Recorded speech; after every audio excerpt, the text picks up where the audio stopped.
ഓരോ മേഖലയിലും കേന്ദ്ര ഗവൺമെൻറ് സ്വീകരിക്കുന്ന നടപടികൾ അങ്ങേയറ്റം പ്രതിലോമകരമായിട്ടുള്ളതാണ്. നമ്മുടെ സാധാരണ നിലക്കുള്ള തൊഴിൽ പോലും തടയുന്നു. പൊതുമേഖലാ സ്ഥാപനങ്ങൾ, കേന്ദ്ര സർക്കാർ സർവീസുകൾ, ഇവിടങ്ങളിലെല്ലാമുള്ള നിയമനം തടയുന്നു. ലക്ഷക്കണക്കിൽ ഒഴിവുകൾ കിടക്കുകയാണ്. റെയിൽവേയിൽ മാത്രം എടുത്താൽ 3 ലക്ഷമാണ് ഒഴിവ്. കേന്ദ്ര സർവീസിൽ 10 ലക്ഷത്തിൻ്റെ കണക്കാണ് വരുന്നത്. ഇതൊന്നും നിയമിക്കാൻ തയ്യാറല്ല. എല്ലാം വലിയ മുതലാളിത്ത താല്പര്യത്തോടു കൂടി കാര്യങ്ങൾ മുന്നോട്ട് നീക്കുകയാണ്. തൊഴിലാളി നേടിയെടുത്തിയ അവകാശങ്ങൾ ഏതെങ്കിലും ഒരു ദിവസം മുതലാളിയോ അല്ലെങ്കിൽ ഭരണാധികാരികളോ ഒരു പ്രത്യേക ബോധോദയത്തിലൂടെ ഇരിക്കട്ടെ തൊഴിലാളികൾക്ക് ഈ ആനുകൂല്യങ്ങളൊക്കെ എന്ന് പറഞ്ഞ് നൽകിയ ആനുകൂല്യങ്ങളല്ല. ദീർഘകാലത്തെ ശക്തമായ പ്രക്ഷോഭങ്ങളിലൂടെയും സമരങ്ങളിലൂടെയും അത് വലിയ ത്യാഗനിർഭരമായ സമരപ്രക്ഷോഭങ്ങളിലൂടെ നേടിയെടുത്തിയ അവകാശങ്ങളാണിത്. ആ അവകാശങ്ങളാണ് ഇപ്പോൾ പൂർണ്ണമായി ഹനിക്കാൻ തയ്യാറാകുന്നത്. ആ അവകാശങ്ങൾ ഇല്ലാതാക്കി മുതലാളിത്തത്തിന് എല്ലാവിധ സൗകര്യങ്ങളും ചെയ്തു കൊടുക്കുകയാണ്. ഇതിലും രണ്ടു കൂട്ടരും തമ്മിൽ വ്യത്യാസമുണ്ടോ? ഇതാണ് നാം കാണേണ്ട ഒരു പ്രശ്നം. ഈ കാര്യത്തിൽ ജനങ്ങളെ ആകെ അസംതൃപ്തിയിലാക്കിക്കൊണ്ടിരിക്കുന്നൊരു ഗവൺമെൻറ് ആ അസംതൃപ്തി ജനങ്ങൾ പ്രകടിപ്പിക്കാതിരിക്കാൻ, അതിനെക്കുറിച്ച് ജനങ്ങൾ ചിന്തിക്കാതിരിക്കാൻ ഉതകുന്ന നടപടികളിലേക്കാണ് നീങ്ങിക്കൊണ്ടിരിക്കുന്നത്. അതിൻ്റെ ഭാഗമാണ് രാജ്യത്തുയരുന്ന വിവിധ തരത്തിലുള്ള വർഗീയ പ്രശ്നങ്ങൾ. കടുത്ത വർഗീയത ഇളക്കി വിടുകയാണ്. അതിലൂടെ ഒരു വിഭാഗത്തെ മറ്റൊരു വിഭാഗത്തിനെതിരാക്കി മാറ്റുകയാണ്. വലിയ ശത്രുതയിലേക്ക് ആളുകളെ, ജനസഞ്ചയത്തെ മാറ്റാനാകുമോ എന്നാണ് നോക്കുന്നത്. അപ്പോൾ ദൈനംദിന ജീവിതത്തിൻ്റെ ദുരിതങ്ങളെപ്പറ്റി ചിന്തിക്കരുത്, മറ്റവരോടുള്ള വെറുപ്പിനെക്കുറിച്ച് ചിന്തിക്കുക. ആ വെറുപ്പും വിദ്വേഷവും നല്ല രീതിയിൽ വളർത്തിക്കൊണ്ടുവരിക. അതിനാണ് ബി.ജെ.പിയും ബി.ജെ.പി. ഗവൺമെൻറ്റും രാജ്യത്ത് ശ്രമിച്ചുകൊണ്ടിരിക്കുന്നത്. അതിൻ്റെ ഭാഗമായി ഉയർന്നു വരുന്ന വർഗീയ സംഘർഷങ്ങൾ ഏതൊരു പരിഷ്കൃത സമൂഹത്തിലും ആ സമൂഹത്തിലെ ന്യൂനപക്ഷങ്ങൾ സംരക്ഷിക്കപ്പെടേണ്ടവരാണ്. നമ്മുടെ രാജ്യം ആ നിലയാണ് നേരത്തെ മുതൽ സ്വീകരിക്കുന്നത്. പക്ഷെ ഇവിടെ ന്യൂനപക്ഷ വിഭാഗങ്ങളെ പ്രത്യേക കണ്ണിൽ കാണുക, ശത്രുപക്ഷത്തിട്ടുകൊണ്ട് കാര്യങ്ങൾ നീക്കുക, ആ നിലപാടാണ് നമ്മുടെ രാജ്യം ഇപ്പോൾ സ്വീകരിക്കുന്നത്. ഇതിൻ്റെ ഭാഗമായി ഒട്ടേറെ അനിഷ്ട സംഭവങ്ങൾ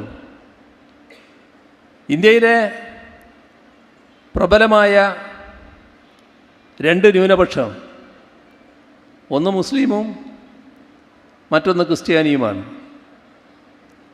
മുസ്ലിം വിഭാഗത്തിന് നേരെ രാജ്യവ്യാപകമായി തന്നെ പലയിടങ്ങളിലായി അഴിച്ചുവിട്ടിയ ആക്രമണം, വർഗീയതയുടെ ഭാഗമായി ഉയർത്തിവിട്ട വിദ്വേഷം, അതിലൂടെ നടന്ന കലാപങ്ങൾ, ഓരോ ഘട്ടത്തിലും നമ്മുടെ രാജ്യത്തിലെ ഉത്തരവാദപ്പെട്ടവരാണെന്ന് മറ്റുള്ളവർ കാണുന്ന ചില ഉത്തരവാദപ്പെട്ട സ്ഥാനത്തിരിക്കുന്നത് കൊണ്ട് മാത്രമാണ് അത്തരത്തിലുള്ള ബി.ജെ.പി. വക്താക്കൾ അത്യന്തം ഹീനമായ നികൃഷ്ടമായ ഭാഷയിൽ സംസാരിക്കുന്നത് നാം കാണുകയാണ്. എന്തെല്ലാം അനുഭവം നമ്മുടെ മുന്നിൽ! ഒരു പരിഷ്കൃത സമൂഹത്തിന് ചേരാത്ത രീതിയിലല്ലേ കാര്യങ്ങൾ നീങ്ങിക്കൊണ്ടിരിക്കുന്നത്. നിരവധി കൊലപാതകങ്ങൾ പലയിടങ്ങളിലായിട്ടുണ്ടായിരിക്കുന്നു. ഇത് മുസ്ലിം വിഭാഗത്തിന് നേരെ മാത്രമല്ല, ക്രൈസ്തവ വിഭാഗത്തിന് നേരെ അതിശക്തമായ ആക്രമണങ്ങളാണ് രാജ്യത്തിൻ്റെ പല ഭാഗങ്ങളിൽ നടന്നത്. അത് ക്രൈസ്തവ സഭകളെല്ലാം കൂടി അപലപിക്കുന്ന സ്ഥിതിയുണ്ടായി. മണിപ്പൂരിൽ പ്രശ്നം ഇപ്പോഴും തീർന്നിട്ടില്ല. രാജ്യത്തിൻ്റെ പല ഭാഗങ്ങളിൽ പല സംഭവങ്ങൾ ഇതിൻ്റെ ഭാഗമായി നടക്കുന്നു. എന്നാൽ അതേസമയം കേരളത്തിൽ വന്ന് BJP ഒരു പുതിയ മുഖം അവതരിപ്പിക്കാൻ നോക്കുകയാണ്. കേരളത്തിന് പുറത്ത് ന്യൂനപക്ഷ വിരുദ്ധ മനോഭാവം പ്രകടിപ്പിക്കുന്നവർക്ക് കേരളത്തിൽ ആ സ്വഭാവം ഇല്ലാത്തതല്ലോ. നമ്മുടെ കേരളത്തിൽ ഇത്തരത്തിലുള്ള ആപത്തുകൾ ആ രീതിയിൽ നിലനിൽക്കുന്നില്ല. അതെന്തുകൊണ്ടാണ്? ഇവിടെ വർഗീയത ഇല്ലാത്തതുകൊണ്ടാണോ? വർഗീയ ശക്തികളില്ലാത്തതുകൊണ്ടാണോ?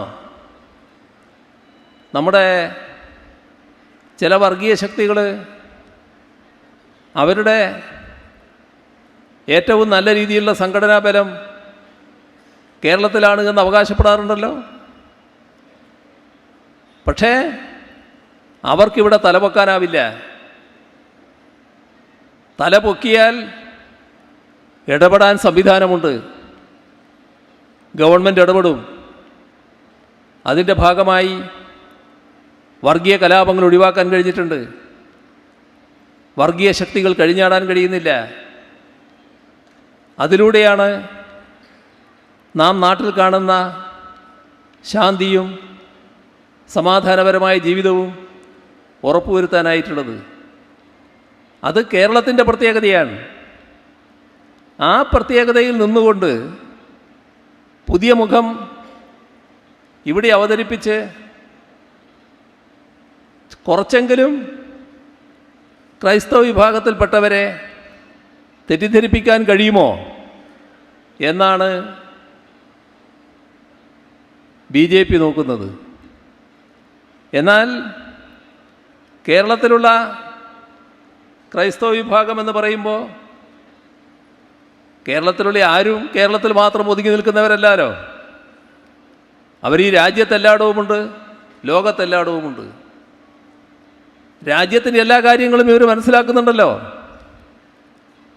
തൊട്ടപ്പുറം കർണാടകയിൽ ക്രൈസ്തവ സഹോദരങ്ങൾക്ക് എന്ത് സംഭവിച്ചു? മധ്യപ്രദേശിൽ തുടർച്ചയായി എന്ത് സംഭവിക്കുന്നു? ഛത്തീസ്ഗഡിൽ എന്ത് സംഭവിച്ചു? നമ്മുടെ ഇവിടുന്ന് പോയി സാധാരണഗതിയിൽ വിശുദ്ധമായ രീതിയിൽ സഭാപ്രവർത്തനം നടത്തുന്ന ചില വ്യക്തികൾക്ക്, ചില സഭയിലെ പിതാക്കന്മാർക്ക് അനുഭവിക്കേണ്ടി വന്ന പീഡനം, അവിടുത്തെ ഫാദർമാർക്ക് അനുഭവിക്കേണ്ടി വന്ന പീഡനം, ഇതെല്ലാം മനസ്സിലാക്കുന്നില്ലേ കേരളത്തിലുള്ള ക്രൈസ്തവരും? അപ്പോൾ പഴയ ആട്ടിൻതോല് എടുത്തണിഞ്ഞ ചെന്നായിയുടെ കഥയില്ലേ? അങ്ങനെ പറ്റിക്കാനാവില്ലല്ലോ. ഇവിടെ എല്ലാവരും കാര്യങ്ങൾ മനസ്സിലാക്കുകയാണല്ലോ. അപ്പോൾ നമ്മുടെ ശ്രദ്ധയുണ്ടാവേണ്ടത് ഈ ശക്തികൾ രാജ്യത്തിൻ്റെ പൊതുവായ ശ്രദ്ധ തിരിച്ചുവിടാനാണ് ബോധപൂർവം വർഗീയ സംഘർഷം വളർത്തിക്കൊണ്ടുവരുന്നത്. തികഞ്ഞ ജാഗ്രത, മതനിരപേക്ഷത സംരക്ഷിക്കുന്ന കാര്യത്തിൽ നമുക്കുണ്ടാകേണ്ടതാണ്. മതനിരപേക്ഷതയുടെ സംരക്ഷണത്തിലൂടെ മാത്രമേ വർഗീയതയെ നേരിടാനാവൂ. ഇപ്പോൾ വർഗീയതയുടെ കാര്യത്തിൽ നാം കാണേണ്ടത് കേരളത്തിലെ വർഗീയ ശക്തികൾ അഴിഞ്ഞാടുന്ന അവസ്ഥയില്ലാതിരിക്കുന്നത് അവരൊരു ദയ കാണിക്കുന്നത് കൊണ്ടല്ല, അവർക്കെതിരെയുള്ള വികാരം വളരെ ശക്തമാണ്. അപ്പോൾ വർഗീയതയോട് വിട്ടുവീഴ്ചയില്ലാത്ത സമീപനം സ്വീകരിക്കാനാവണം.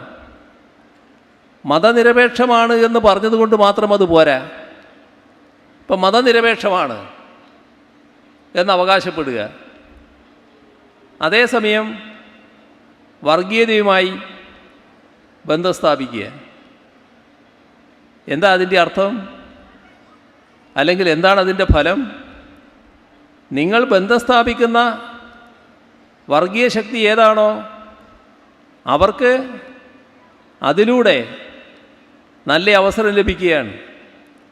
കൂടുതൽ ആളുകളുമായി ബന്ധപ്പെടാനുള്ള അവസരം ലഭിക്കുകയാണ്. അതവർ മുതലാക്കുകയാണ്. അവരുടെ വളർച്ചയ്ക്കാണ് സഹായം ചെയ്തു കൊടുക്കുന്നത്. വർഗീയതയുടെ വളർച്ചയ്ക്ക് സഹായം ചെയ്തു കൊടുക്കുന്ന രീതി അങ്ങനെ സ്വീകരിക്കാൻ പാടുണ്ടോ?